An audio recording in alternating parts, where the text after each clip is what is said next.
Tonight at 11:30, actor Ice Cube. Plus, this star was reborn on the day his music died. Stacey Grenrock Woods explains.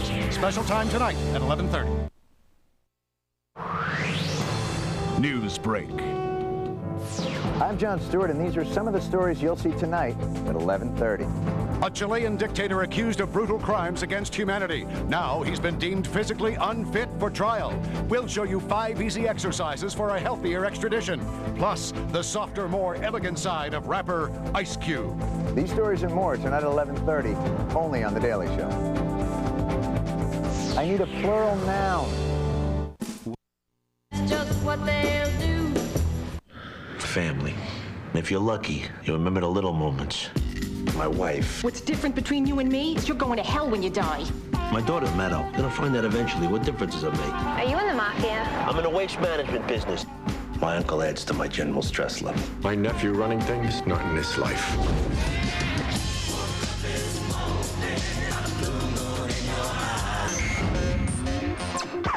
How are you feeling now? Good. Fine. Back at work. That naughty little voice inside your head? This is what he looks like. There are 3 types of people: commonplace men, remarkable men, and lunatics. Jonathan, you're batting 2 out of 3. The Kennedy Center Mark Twain Prize celebrating the humor of Jonathan Winters. Coming up next, only on Comedy Central. You really want to turn her on? You gotta try werewolf sex.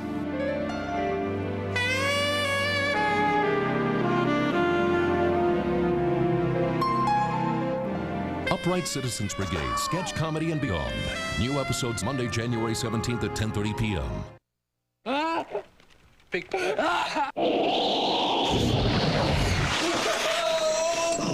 I'm freezing my off. There's the lodge. I'll make him turn. Wait a minute, the angle's too sharp. Don't be a wimp. I know what I'm doing. Nice job. Now we're gonna have to call his parents. We'll use 1-800-COLLECT. Save him a buck or two. 1-800-COLLECT. Now you're being logical. Oh, baby. Aww. Nice cast. Hi, Mom. Use your head. 1-800-COLLECT. Save a buck or two. Or 3.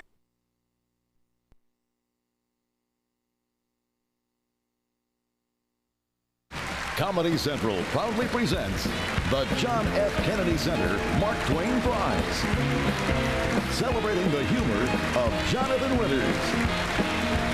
With Steve Allen, Richard Belzer, Sid Caesar, Mark Curry, Bonnie Hunt, Eugene Levy, Lyle Lovett, Robin Williams, and Robert Wolf.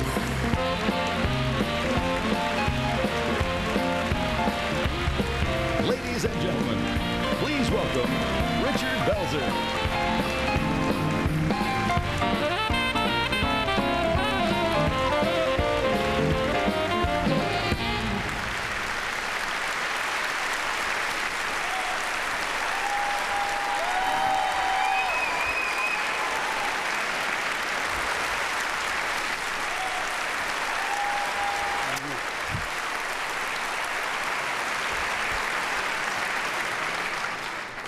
That was so nice. Can we do it again? No, just kidding. Thank you, my lovely wife. The Mark Twain Prize honoring Jonathan Winters. Mark Twain said, there are 3 types of people: commonplace men, remarkable men, and lunatics. Jonathan, you're batting 2 out of 3. You have always done it your way. As a matter of fact, Lucille Ball once told Jonathan his problem was that he wasn't flexible enough for Hollywood's super egos. You never learned to bend, Lucy said. And Jonathan replied, Miss Ball, everybody bends. I never bent over.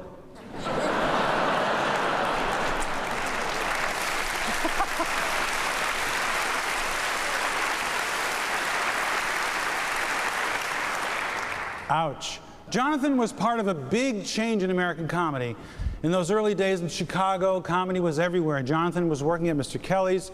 Shelley Berman was performing a few blocks away. Mort Saul was usually in town. Bob Newhart was nearby doing his telephone bits. And Lenny Bruce would be at the Hotel Maryland. Jonathan used to go over to see Lenny.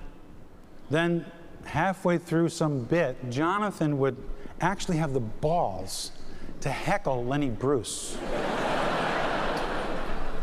That's comedy courage, ladies and gentlemen. He would call out, "Hey, Mr. Bruce, does your mother let you say those nasty Jewish words about colored people?" Sometimes it took Jonathan 3 or 4 different characters before Lenny caught on that the dimwit in the back was really Jonathan. Man, I would love to have been an ice cube in somebody's drink that night. Jonathan's strange characters were drawn from everyday life. Marty Frickert, Whip Willis, Elwood P. Suggins, they all opened the door for the next generation. Wayne and Garth, Ed Grimley, Rosanna Dana, Ace Ventura. Somehow they are all Jonathan's children. For damn sure there wouldn't have been a church lady without Marty Frickert.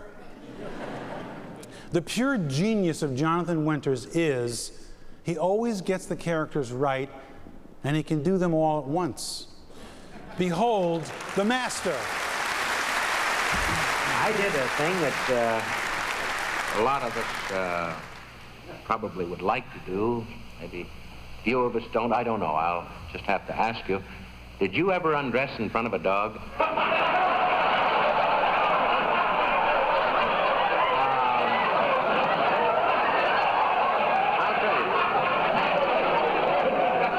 About that for a minute. I don't know, people, you know, it's funny. A bird somehow doesn't count, right? Or a cat. But a dog, they really stare. I've just come out of the shower, and here was my dog just... You know they can't talk, right? That's the way they look at you, that... And wagged her little tail and went out and told her friends.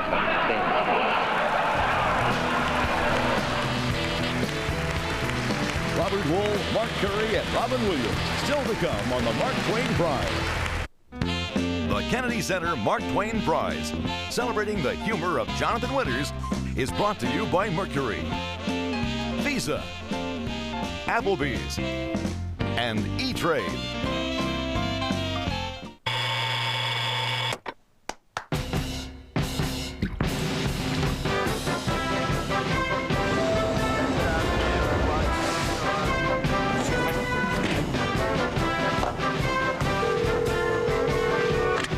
Hello, Ms. Gruber. Can I interest you in some wonderful opportunities in the stock? Ms. Gruber? It's time for E-Trade, the #1 place to invest online. Ranger Rex here to help keep you prepared for any shopping situation. Shopping can get pretty extreme, so always wear proper gear. Have the right equipment, and protect yourselves from the elements. And to be totally prepared, remember to carry a shopper's best friend, your Visa card. Because at REI, the country's most exciting adventure store, you can hike, bike, climb, and kayak. You just can't use American Express. I'm gonna have to ask you to leave, sir. Visa, it's everywhere you want to be.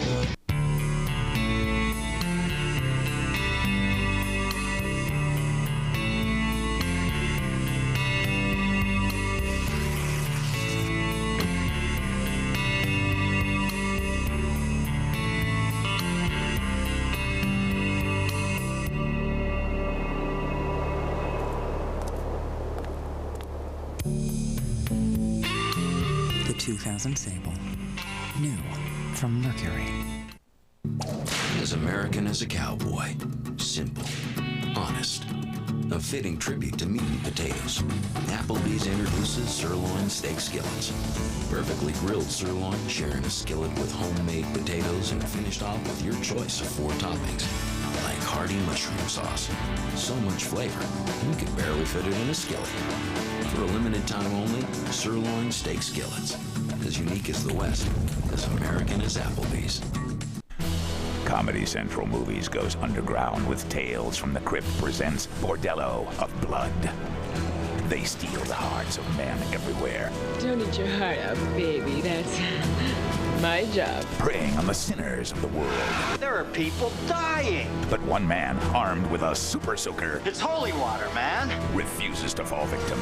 Dennis Miller and Angie Everhart star in Tales from the Crypt presents Bordello of Blood. Tomorrow at 8. Have you been cheese nachos? Well, then sex draft beer Mile High Club chicken wings. If Hockey Jungle Sex 3-Way, you could sex Car's giant breasts. And with Power Tools Sex Sports Beef Jerky Miss November, that could mean golf scotch fried bologna sandwiches. So pick up that threesome and poker sex sweaty sex now. Call 3624-36. That's 3624-36. The X Show, next on FX.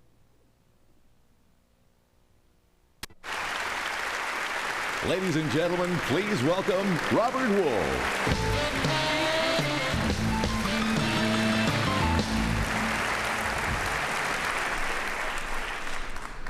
The most misused phrase in the English language is sense of humor. Everyone thinks they've got a sense of humor, correct? Everyone here, I'm sure, thinks they have a sense of humor. Well, let me clue you into something. You don't. You don't. What most people have is an appreciation of humor. But sense of humor, no, not in the sense that you can taste humor. You can feel it, you can smell it, you can touch it. Very, very few people are blessed with that. And so, with that in mind, here is my personal starting lineup for the American Sense of Humor Millennium All-Stars. Leading off, batting first. Who else? Mark Twain. Mark Twain, the man who made us laugh at Tom Sawyer attending his own funeral, who made us chuckle at Huckleberry Finn rafting down the Mississippi with the slave Jim. Batting second, last year's recipient, Richard Pryor, a man who once said, "F Mark Twain."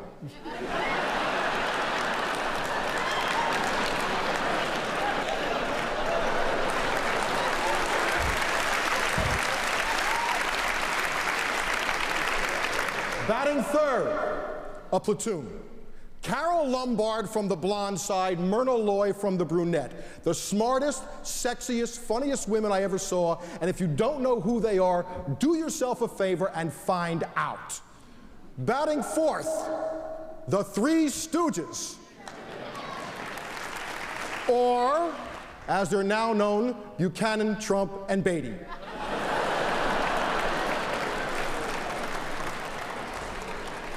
Batting fifth, Sammy Sosa.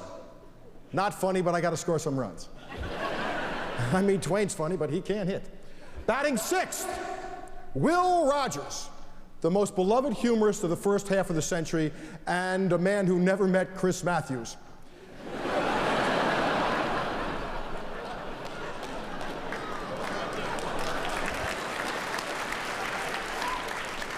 Batting seventh, this is tough, it's a toss-up. W.C. Fields or Jackie Gleason?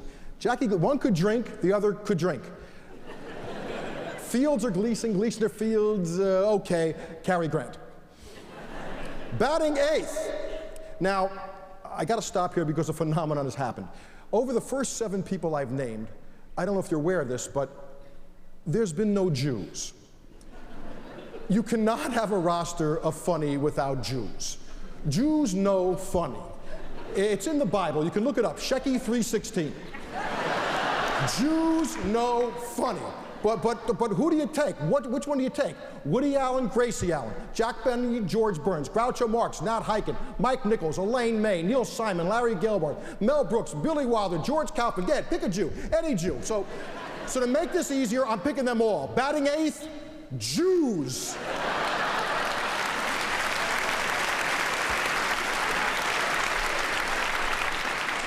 And finally, batting ninth and pitching, the man who we honor tonight, a man who allowed us to appreciate his sense of humor, Jonathan Winters.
Curry, Lyle Lovett, and Eugene Levy, all coming up on the Mark Twain Prime. Tonight at 11:30, legend, superstar, busboy. Who would you compare Typhoon to? Duck Hooker. What? Duck Hooker. Stacey Grenrock Woods discovers how this star was reborn on the day his music died. Plus, rap star, actor, Ice Cube. The Daily Show with Jon Stewart, special time tonight at 11:30. Mark Twain Prize with Jonathan Winters is brought to you by Mercury and by Visa.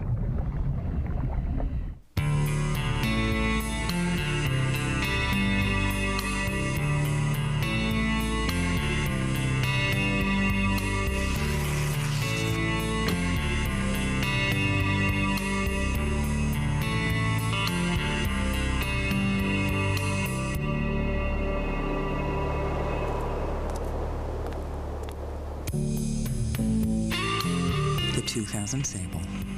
New from Mercury.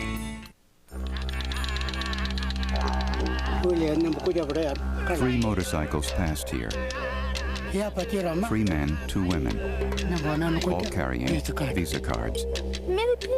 How do you know that, grandfather? Because Central Law's Motorcycle Adventures doesn't take American Express. Central Oz will take you to a place beyond your imagination, but they won't take American Express. Visa, it's everywhere you want to be. We're back at the Mark Twain Prize. Please welcome Mark Curry.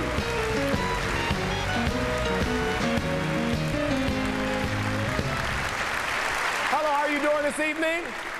Good, good. Jonathan Winters, this is your day. This is your evening. How do you feel? Do you feel great? I feel pretty good. Thank you. Thank you. You know what? You deserve all this. Let me tell you the first time I saw you, and I'm going to tell you the first time I met you. First time I saw you, we were on a plane. We took like a 6 a.m. flight. You know, you take the early morning flight. We're going from Los Angeles to New York. You were on the plane, sleep, mouth open, I said, look at Jonathan Winters. And I remember because the flight attendant woke you up. You were like, and I hate when they do that. I understand. Why do they wake you up? Early in the morning, they wake you up. Do you want some peanuts this morning?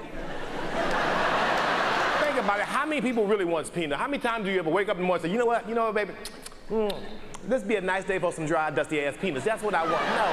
No. And they were messing with you because you didn't put your seatbelt on. Again, I was look at Jonathan Winters. And I understand about that. Put the seatbelt on for what? If you go down, you ain't gonna make it. Who you know ever survived a plane crash because they had the seatbelt on? Nobody. And even if you did survive it, you so messed up for the rest of your life, you're gonna wish you had died. You go over to somebody's house, want some peanuts? I do this. I don't know if you do this, Jonathan. I drink before I fly. I don't even drink, but before I get on that plane, I get drunk. I figure if the plane go down, I want my mama to hear me screaming on the black box. You know what I mean? Mama, I love you! Them ain't my kids! Anyway, second time I met you, Mr. Winters, was we were at a little restaurant near the Warner Brothers studio in Studio City. And I never met you before, and I walked up to you, I said, how you doing, Mr. Winters? And you talked to me for 6 hours. Straight up. Told me he did about 100 characters, people. I'm serious. He was like, damn, he talked about the Mexicans in LA, the black people in LA, the Chinese people.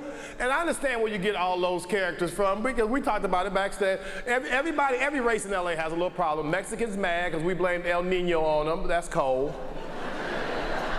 Worst storm in the history, we blamed it on Mexicans. Man, why? We don't even know El Nino. Why you blame that on us, Holmes? How could a baby do all that anyway? I said. Black people, we mad because we never had no hurricane named after us. You have never heard. Hurricane Takisha has just hit the coast. Ladies and gentlemen. But you know, if it was a black hurricane, you know they would blame stuff on us. Well, it was a lot of wind and nothing got broke or anything, but my bike is gone.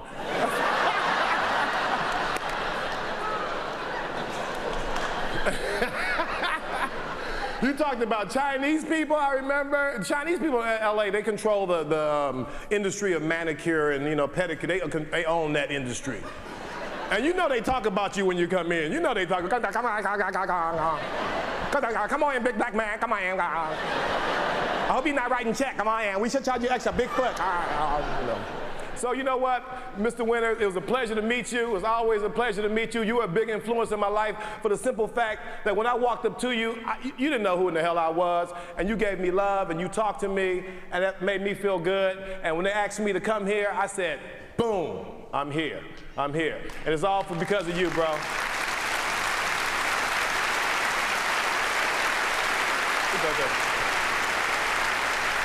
But anyway, part of Jonathan Winters' genius is that anything in his hands is comic art, no matter what it is, no matter what you're doing in your hands is comic art, even a commercial. The proof is I never change channels when Mr. Winters is on.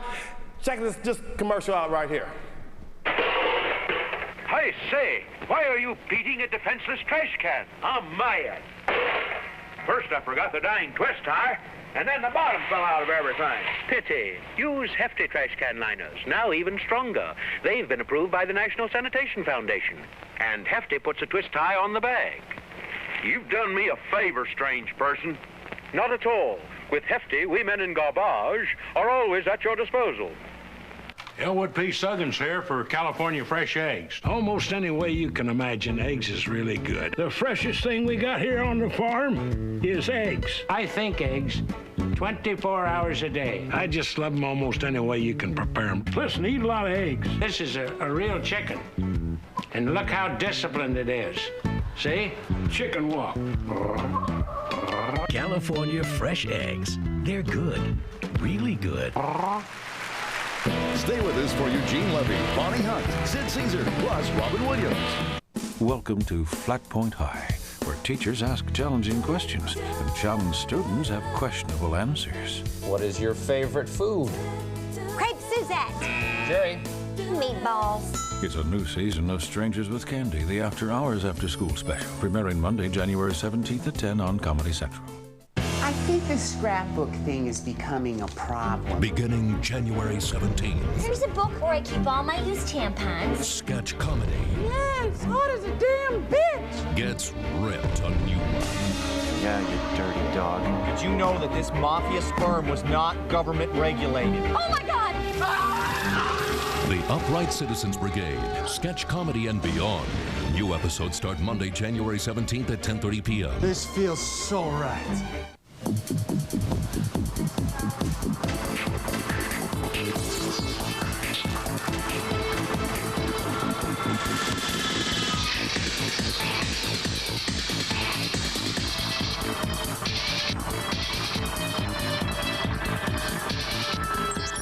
Excuse me, sir. Forgot your receipt. Checkout lines. Who needs them? This is the future of e-business. Have a nice day. Oh.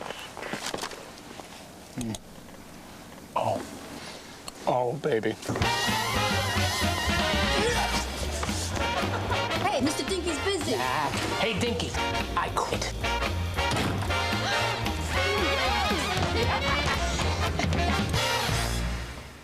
Oh, no. Mr. Dinky, I'm not quitting. That was a joke, sir. As American as a cowboy. Simple. Honest. A fitting tribute to meat and potatoes. Applebee's introduces sirloin steak skillets. Perfectly grilled sirloin sharing a skillet with homemade potatoes and finished off with your choice of 4 toppings. Like hearty mushroom sauce. So much flavor, you could barely fit it in a skillet. For a limited time only, sirloin steak skillets. As unique as the West, as American as Applebee's. Hi, Brian Collard here for Authentic American Collectibles. 50 new quarters will be issued over the next 10 years, one to represent each state. In 1999, 5 coins were issued. These highly collectible coins will never be minted again. They're Delaware, Pennsylvania, New Jersey, Georgia, and Connecticut. To celebrate this historic event, we're introducing the first quarters map. There's a designated slot that safely secures each coin, and the map is color coordinated for easy reference. It even tells you when new coins will be issued. New coins will be available at your local bank. Each map is numbered and comes with a certificate of authenticity. When you order, you'll receive the map, the certificate, and a guidebook filled with information about each state, all for just $20. But call in the next 60 seconds. We'll include all 5 of the 1999 coins in mint condition absolutely free. Here's how to order. To order your first quarter's map for only $20 plus shipping, have your credit card ready and call 1-800-704-4499. Welcome back to the Mark Twain Prize and Bonnie Hunt. Hi, Jonathan. I didn't know you knew the Queen. Very exciting. I am the Queen. That's right. I set him up and you hit him out, just like the old days. I'll tell you, watching that clip on The Tonight Show reminds me so vividly of being a young girl in our house. I had 6 brothers and sisters, and my dad sometimes was working 2 and 3 jobs to make ends meet. But when Jonathan Winters was on The Tonight Show, it was an event in our home. And I used to truly see my dad laugh and forget all of his problems and have a great time. And it was a form of communication in our house. And Jonathan, you were a big part of it. And that's absolutely true. And you know, Jonathan has done so many characters, but there's probably none better known than the sweet old biddy with the rest home physique and the sorority house libido, Maudie Frickert. Tonight we are particularly proud to present a woman of true achievement. Her name has recently rocketed to fame because of her controversial best-selling book, Sex and the Senile Girl. Won't you say hello to Helen Gurley Frickert?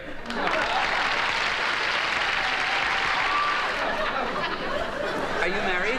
I was married to Pops Frickert, the most wonderful man in the world. Head seems to go on there once in a while. He was a Spanish dancer in a massage parlor. May I ask, Maudie? Oh, you say it just like the mister used to. He's gone now. Bulldog bit him. Say, listen. What are you doing Saturday night? Saturday night, what are you doing? The reason I ask is we're having a party out at the home where I was committed.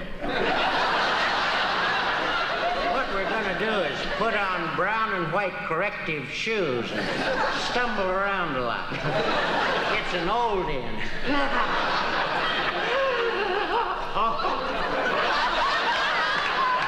Little gas.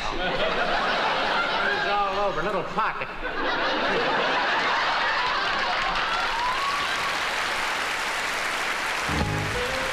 Please welcome Eugene Levy.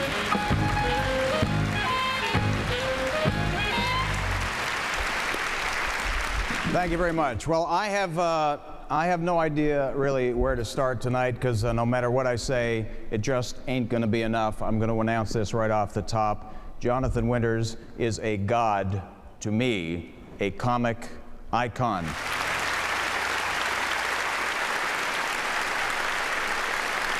Part of Jonathan's greatness is his ability to be a whole cast of characters. It doesn't stop at the characters. When he puts you in a scene, you get the whole soundtrack. I remember as a kid thinking his sound effects were the most amazing part of what he did. And then I grew up and I understood that they just set the stage for his people. Here's a wonderful early clip from the Jack Parr Show, circa 1964. Jamie, I want you to see my new laboratory. Please, come. Well, I'm awfully tired. Please, now. Yes, of course.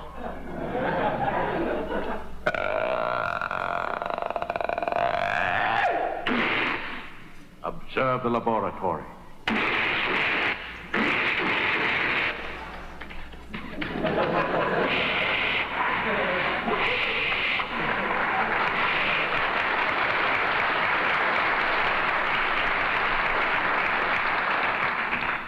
I told you about this project. I want you to look under that sheet and see what I've been working on. Well, Look!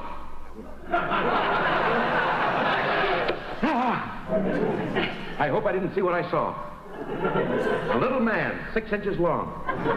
Face, hair, those tiny feet. Speaks. How many of these little men do you have, Doctor? Over 18,000. I've got them all there in that file cabinet.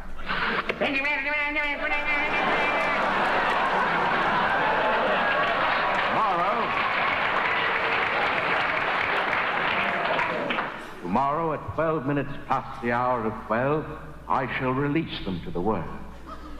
I've changed my mind. I'm going to release them tonight. Those little men, where are they going? What are they looking for? They're looking for little women.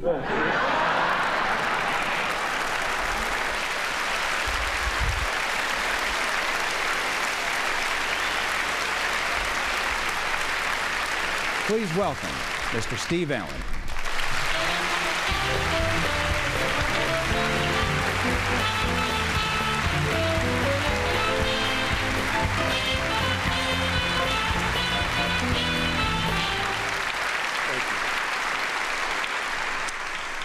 Thank you. We'll get right to business. When I hosted The Tonight Show, we used to take the program on the road quite a lot. We went to Chicago, Niagara Falls, all kinds of places. And the first guest that we would automatically book was Jonathan.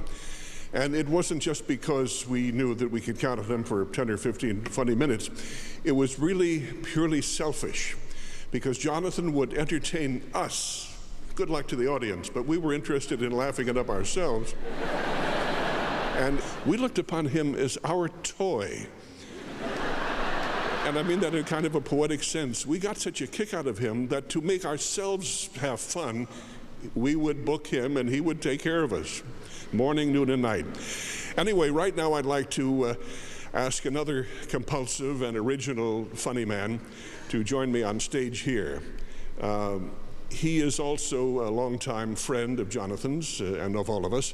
Welcome, please, the king of television comedy, Mr. Sid Caesar.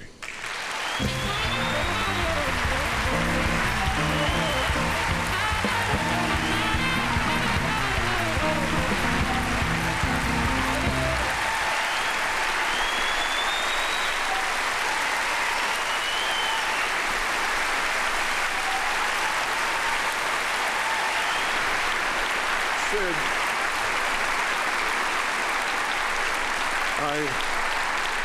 I know that you are in touch with Jonathan's admirers all over the planet, and what is the opinion of him among his French fans at the moment, to the extent that you know? Bonsoir, mesdames et messieurs. Est-ce qu'ils vous ont entendu les lycéens? Bonsoir, messieurs Benitez. Alors, pas les femmes du monde infernal. Jonathan Benitez. Est-ce qu'ils vous ont entendu les femmes vous trouvent pour d'autres très misogynes, très formidables, très formidables. Le sort ne pas par les cadres. They really felt that, did they? Oh oui. Ils ont entendu ça. Voltaire, sur soi des pas donc, ouais, ils sont Jonathan, oh, mais ma propriété de son propriétaire. Je l'ai suivi la part de son nom de médaille. Je l'ai suivi avec la Victor Hugo. Madame Curie va nous donner ce qu'on va prendre pour descendre. Il se fait que je trompe la toute pour nous. But as regards the people in Italy, they take a sort of a traditional view of his comedy, don't they? Buonasera, signore e signorine. Ma cosa faccio più che malachiase? Non ti sapilo non zelara, non sputare del carrozze. In sulla che piazza, tu mille la malacchiata. Giunto su che lato, zingiti per la camarota. Leonardo da Vinci. Sono volto di Jonathan Winters con la popola che malato, Enrico Fermi, non sono nemmeno a cavallo. Boom, la cosa la pioggia non c'è la casa. E ci veniamo a dire, Marconi. Marconi.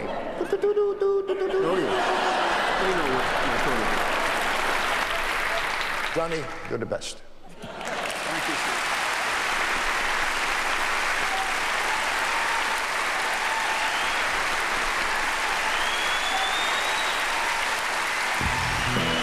Lyle Lovett and Robin Williams coming up on the Mark Twain Prize.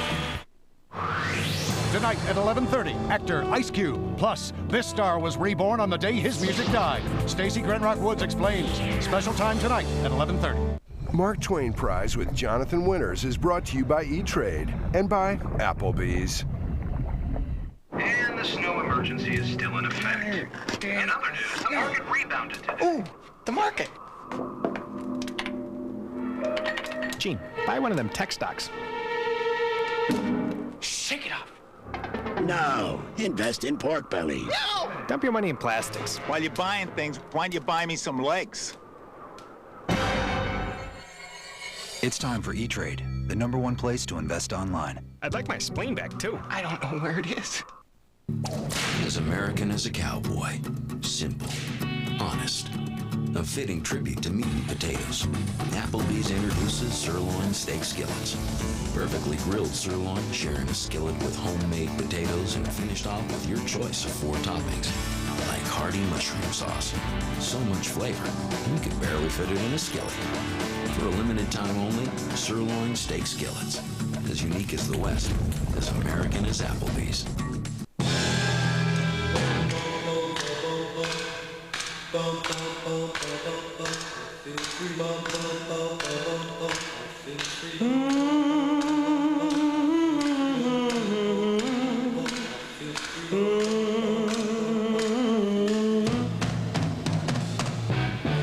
The new Sonata from Hyundai with the freedom of America's best warranty.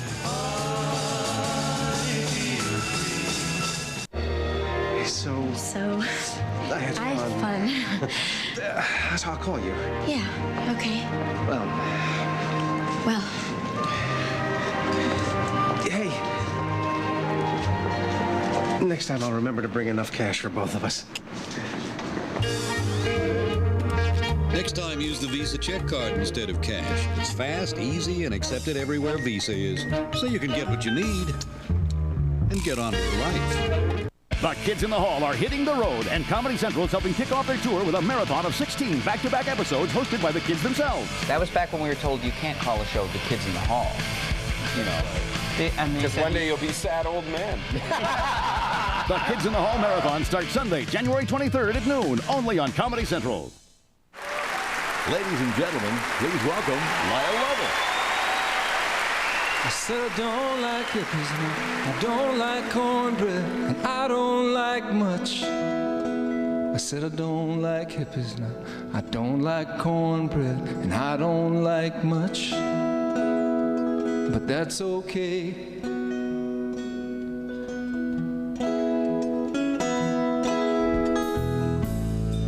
Cause fat babies have no pride.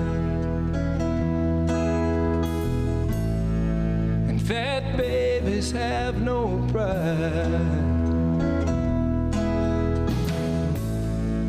And fat babies have no pride.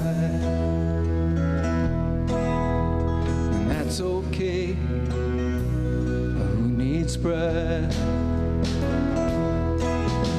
Well, I like you, cause you like me, and you don't like much. I said I like you, cause you like me, and you don't like much, and that's okay.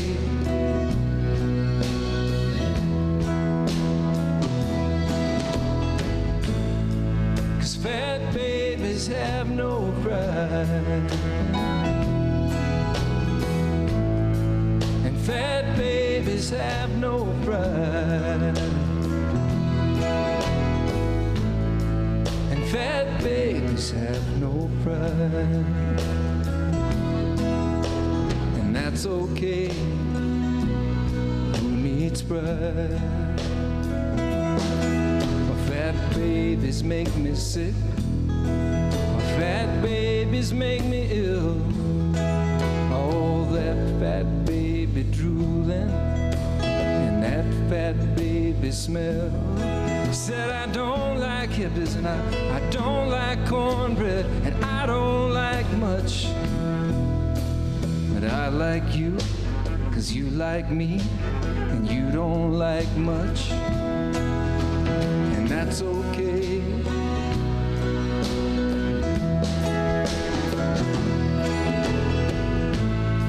Cause fat babies have no pride. Fat babies have no pride. And fat babies have no pride. And that's okay.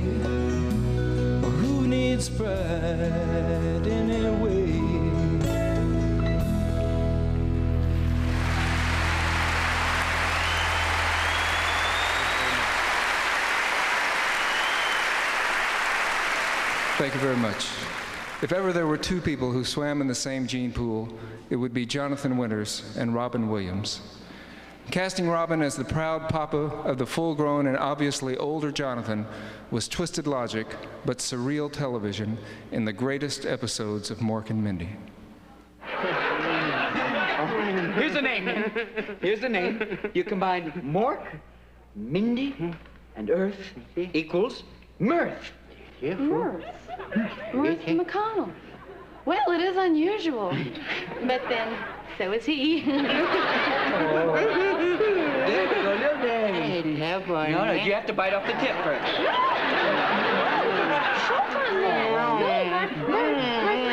Look over there. That Mirth. Look. White kidnapper.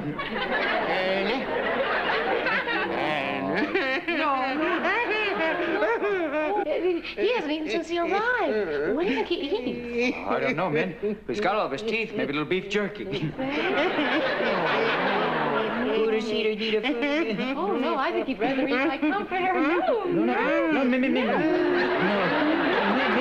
I think he wants the flowers in the comforter, not the comforter itself. Are you sure? I know my own son. No, comitare. No, nothing here. Here we go. Look. Hare Krishna, Hare Rama, Hare Krishna. No. Let's hope there are no bees on there.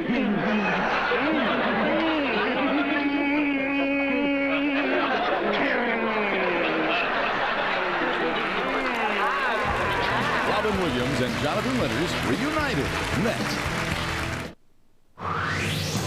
Coming up next, legend, superstar, busboy. Who would you compare Typhoon to? Duck Hooker. What? Duck Hooker. Stacy Grenrock Woods discovers how this star was reborn on the day his music died. Plus, rap star, actor, Ice Cube. The Daily Show with Jon Stewart coming up next. Those who can't do, teach. And those who can't teach at Flatpoint High. Where should I work? What do you like to do? Ride an elephant and be shot out of a cannon? Real estate? I don't know. I'm sorry. Go away. It's a new season of Strangers with Candy, the After Hours After School special. Premiering Monday, January 17th at 10 on Comedy Central.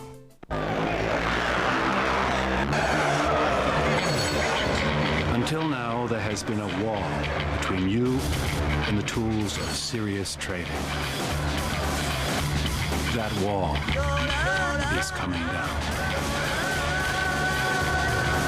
The information and technology professionals use to trade is now available to everyone. Daytech Online. The rules are changing. I've been on America Online 2 months, and it's really been a revelation for me. I thought at my age, oh, am I going to have trouble, Heather? Just fire up that machine and off you go. You got mail! Bling! An instant message pops up. It's having a verbal chat electronically. I expect to get more and more messages as soon as some of my friends go on America Online. It opened up a new world. The single most important reason to have America Online is to keep me in touch with the people I love.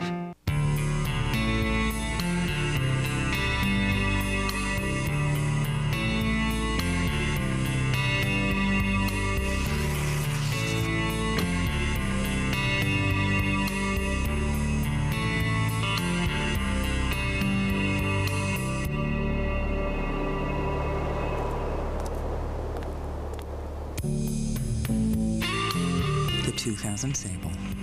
New from Mercury.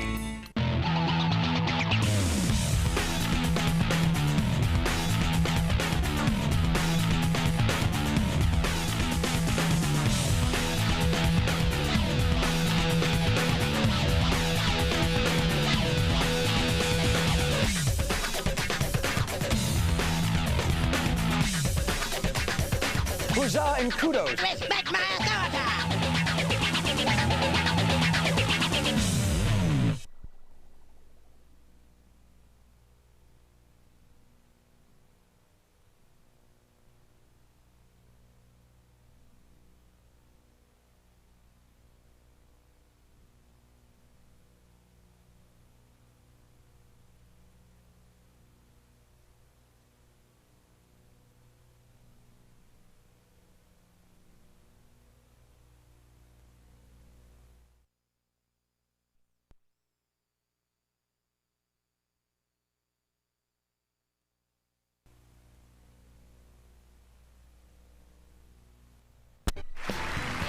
Welcome back to the Mark Twain Prize. I'm so happy to present a great artist. Please welcome Robin Williams.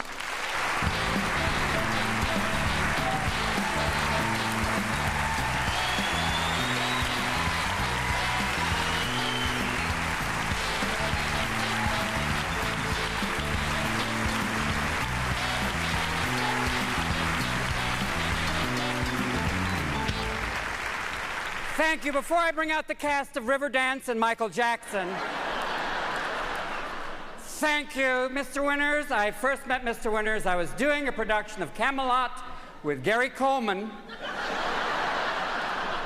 And I met this incredible, immense man there. What an incredible moment this is. Right now would be the moment in the Academy Awards where they'd have tap dancers doing a tribute to Saving Private Ryan, so I'll do that for you right now.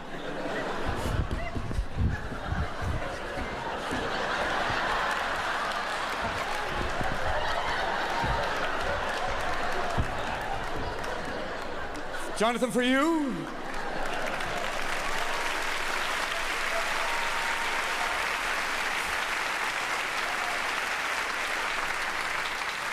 Things are going well. A lot of people from Hollywood are here. What did you bring? You brought a tiny puppet? Funny hat. A funny hat? No, this is an African condom.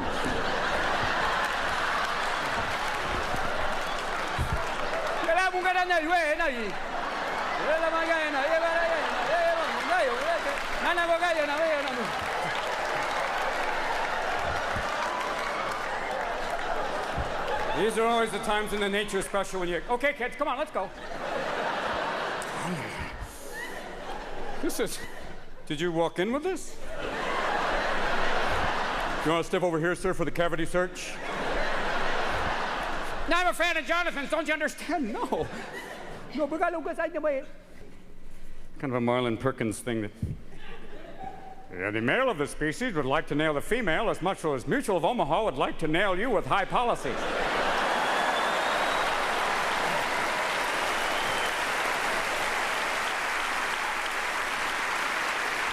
When I was 8 years old, I saw my father laughing at an extraordinary man. Bonnie said the same thing, but this was very difficult because my father was rather stern, to say the least, and seeing him laugh was like seeing Buddha bust a move.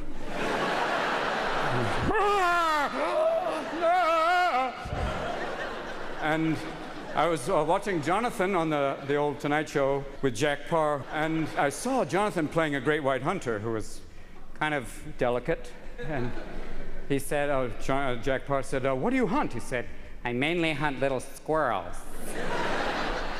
And Jack Parr said, what do you aim for? I usually aim for their little nuts.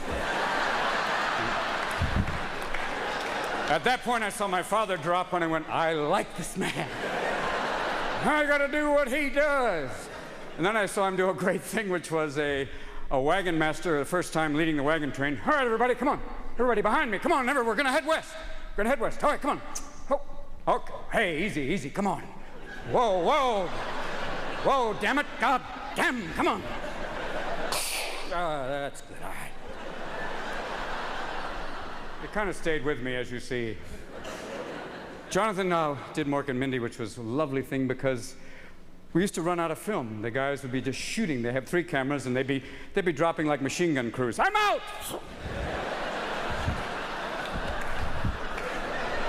Doing hour riffs. He did an amazing one that I remember, which was an entire English war movie.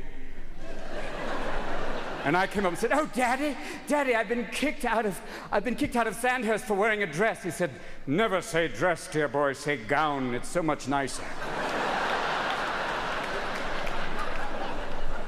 One time he parked in a handicapped parking space, and a woman came up and said, you're not handicapped. He said, madam, can you see inside my mind?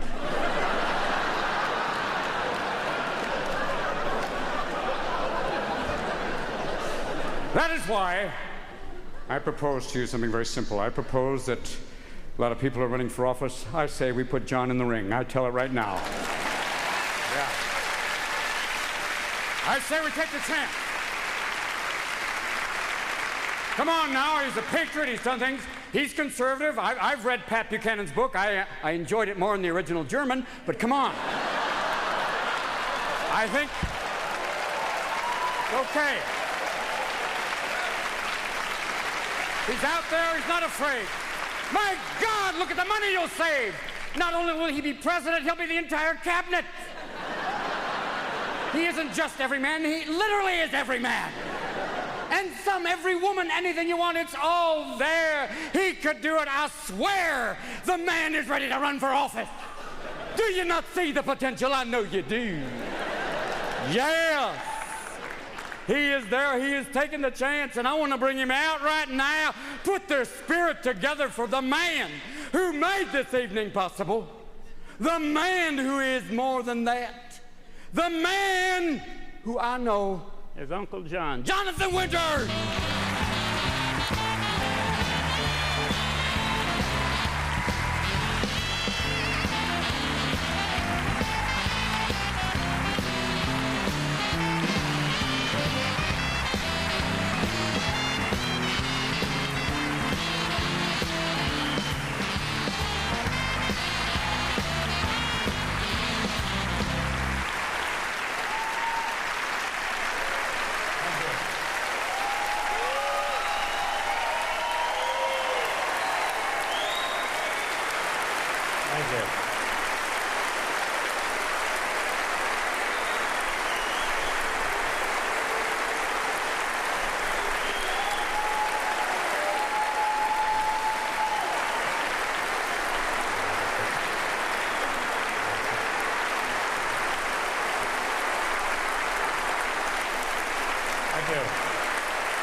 Wow, I tell you, it took a lot of my money to have you do that.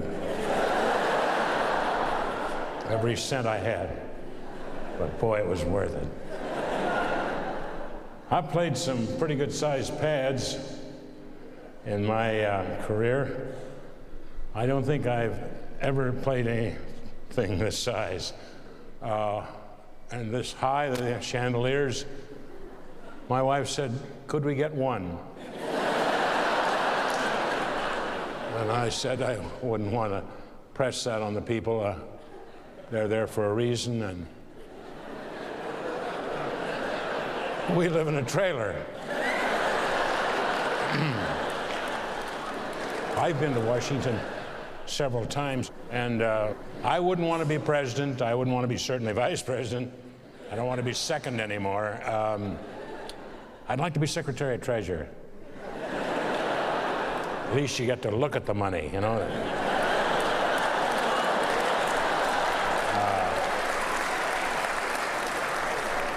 I'm a product of Ohio, and I go back from time to time.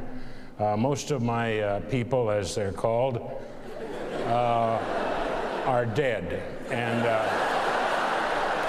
we have kind of a miniature Washington. We have instead of a full horse with a general on it, it's a Shetland pony. With just a little guy kind of like this, you know. Died in the orphanage. I remember I went back, maybe 15 years ago. This is back to, I was born in Dayton, grew up in Springfield, Ohio, small, comparatively small town. And I went out to see a guy where we used to fish, and I had a couple of buddies with me. So I said, let's go out and see Wally Breckton. Wally was a big guy, about 6'2", and clear out to here. Never saw his shoes. But had a bait house. And in the house, if I were a scenic decorator or something, I couldn't have done a better job. He had a guy in a Cincinnati red uniform dressed as Christ. And he said they needed more Christians at second base. And so I walked in and I said, Wally, gee, I haven't seen you for a long time. And I guess you went in the war about the same time I did. Yeah, I did. I was in the Navy for a full 4 years. And of course, he had a big mouth, a mail pouch, and doing a lot of that. And you know, a dog doesn't like that. A dog.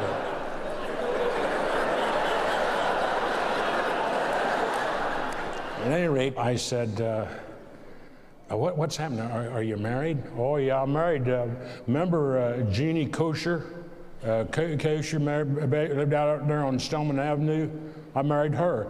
She was second to homecoming queen. She's a damn pig now. She's well over 300 pounds, clear out to here. Just sits up on the fridge and sucks on quarters and watches Young and Restless.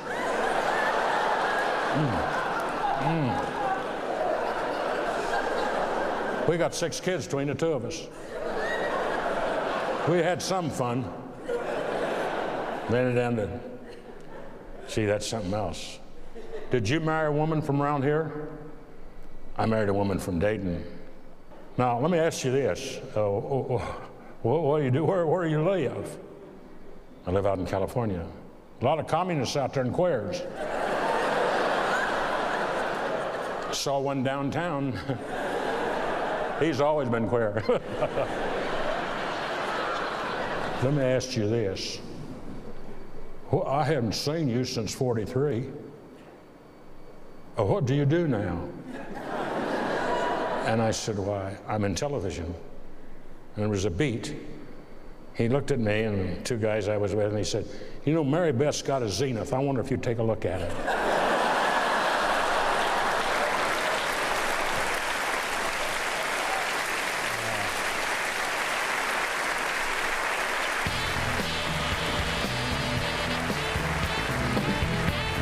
More of Jonathan Winters when we return.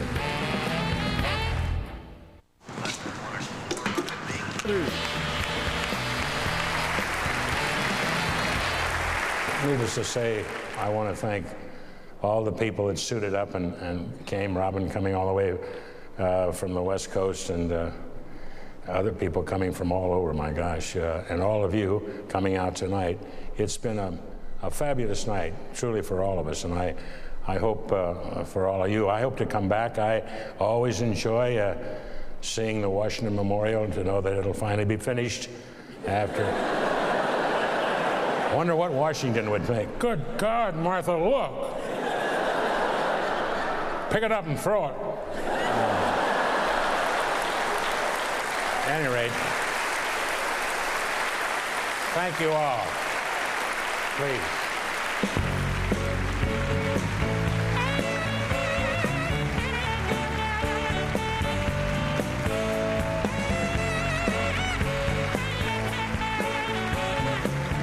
Up next, watch The Daily Show with Jon Stewart, where more Americans get their news than any other nationality.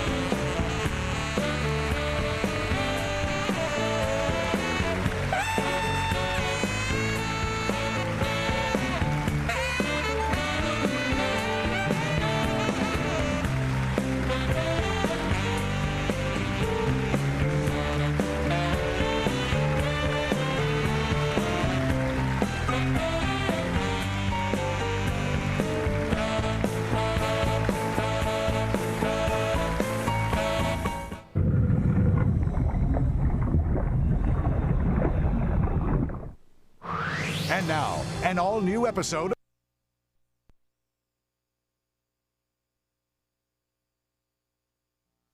Good night on The Daily Show. Coming from the same background I did, I admire them. Why? Why Richard and Lily? Because they're honest? Because they're different? Honesty Why? has a big, that's a big component. They're good at it. I mean, they know what makes them angry and what makes them amused, and they're able to synthesize it, and they give you something that you can really feel and hold on to, you know. Would it surprise you if I told you that black listeners consider you more black than white? It would make me feel good, because I came from a neighborhood where we tried to be black an awful lot for at least a year or so there in our teenage years. We lived right close to Harlem, right on the edge of what would be called West Harlem. And it was cool, you know, we knew the black guys were cool. I mean, you could just see it when they walked down the street, you know, and Irish guys, being Catholic and being Irish, you get, you know, so uptight and so white, you know. But guys would be standing around, you know, which I've said on the album, of course, guys with red hair and freckles would be saying, hey, what's to it? What's happening? Nothing to it? You're all right. I'll be back. Catch you in a minute. And the guy's named McLaughlin, you know. So, yeah, I always felt a kinship. I don't know where, except from the neighborhood. I guess that's where it came from, the underdog kinship, you know. Do you still feel the same way about establishment and tradition and as you once did, or has that changed too? I mean, is that part of the revamped George Carlin? In terms of the establishment, philosophically, I mean, if you put it on paper, the whole system stinks. I mean, the whole idea of greed and profit and the exploitation of other people, it stinks. But you can't, if you can't do anything about it, you can't give yourself heart attacks over it. It's okay to disagree about it, but to watch the news and to see the figures who are responsible for this on videotape, or see them on film, see them have their meetings, or see them giving a little speech, to let that fire you up, that's dangerous. So I can look at them now and I can say, too bad, you know? I mean, it's really too bad that we're in this, but I can't get angry about it now. But as we sit here, it has worked terrific for George Carlin.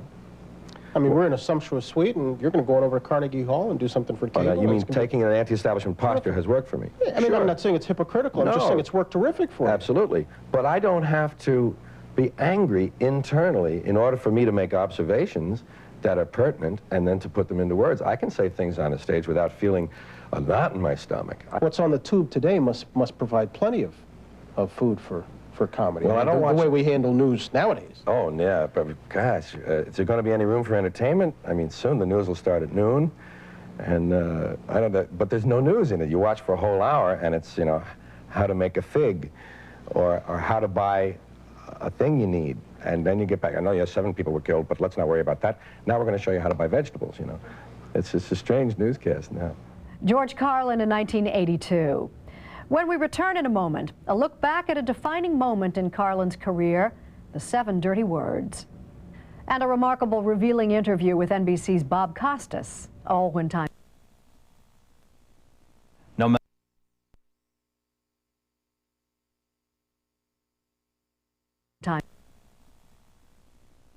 No matter what George Carlin we're talking about, no matter what point in time, the common thread as I see it is this intense eye for the language, this acute feel for the language, the ability to mimic and exaggerate speech patterns, inanities. Yeah, you always had a bullseye sort of focus on that. You know, to be, I don't want to take myself too seriously, because I really don't, down deep. But I like being serious about things that I talk about. And I see, you know, language is really the only thing we have when you get right down to it. Here we have these terrifically advanced brains full of ideas and reasoning and conceptual things, and the only way to share it with one another is through this system of codes that we have. And when language is abused or overused and sort of misused, it's something that, I won't say it bothers me, I don't lose sleep over it, but it's something I like to show that I can correct, or that I can perceive correctly. And it has to do with not finishing school, I know it does. What did it feel like? What were the differences in the feeling you got from standing on a stage in Vegas, let's say, and going over big, big applause, big laughs, and standing on a stage at the University of Wisconsin and killing that audience a few years later? Well, the big difference was that I felt I was speaking from my gut rather than the front of my head. The Vegas stuff in those years were an exercise in repressing my real feelings and trying to be, you know, something a little fake. The other thing was the greatest reward a person can ask for, and that's to be somehow cheered and liked or loved, or whatever word's right for it, for being yourself and for having something inside you that when it got out, people were happy about it. I got my first, I don't know, I guess every performer knows when they got their first standing ovation. You know, I really don't want to lapse here into a lot of self-congratulation, but I remember Santa Monica City College, a little amphitheater, and Spirit was the band, and Mort Saul was supposed to be the headliner, and he had to cancel, and I was put in at the last minute. And I was already into my new things, but nobody really knew that yet. And I went out there, and I thought they'd be really disappointed that Mort wasn't there, and I'd have to really struggle. So I just did all my stuff, my 30 or 45 or whatever I had, and they all stood up and cheered, and that was the moment that I knew that I was answering the correct part of my body by, you know, by getting out and saying what was on my gut, in my gut. Jim Carrey steals the show as Andy Kaufman, but how did the 90s funny man go from stand-up comic to box office success? His story on Time and Again tonight, 10 Eastern on MSNBC.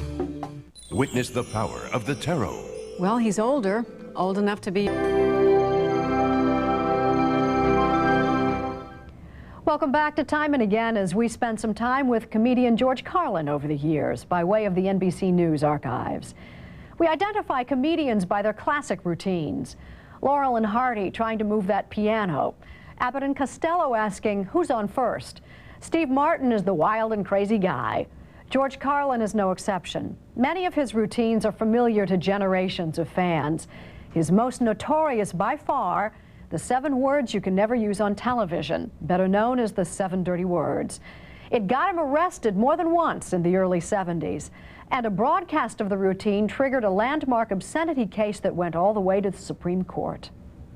Well, the United States Supreme Court says that the public airways, television, radio, and other forms of broadcasting are not the place for what it calls dirty words. The court says that the Federal Communications Commission may restrict the broadcast of indecent language, but lacking the power to censor, the FCC must punish in some way broadcasters who are in violation. A New York radio station forced this issue. It played a recording in which comedian George Carlin used 7 dirty words. Roy Neal picks up the story. George Carlin was guest host last night on The Tonight Show, where he talked about the Supreme Court decision. The words are crude, there's no question. We have made them that. But whether they should be illegal, whether or not we should be enjoined from using them, even on radio and television, which is a limited and a different sort of a field of expression, I don't agree myself personally, but that's why they call it an opinion. The Supreme Court only has their opinion. That's your opinion. Those men I got my decided opinion. that. They got their opinion. And what do they know? Yeah. Before doing The Tonight Show, Carlin held a news conference to explain his point of view. The FCC has stepped in and said, we don't think you can censor yourselves, that you can edit yourselves for the decency standards. We think we have to impose that. This board of men who was appointed by a president and established by the Congress. If the First Amendment really didn't allow for them, as far as I can see. That was 1978. 12 years later, when Carlin spoke with NBC's Bob Costas, the 7 dirty words controversy was still a vivid memory. Carlin, let's get right to it, because almost everybody remembers this incident, at least those who were old enough to observe it at the time. The 7 words you can't use on television. Yeah. And for using those words on stage, you wound up being arrested in Milwaukee. Right.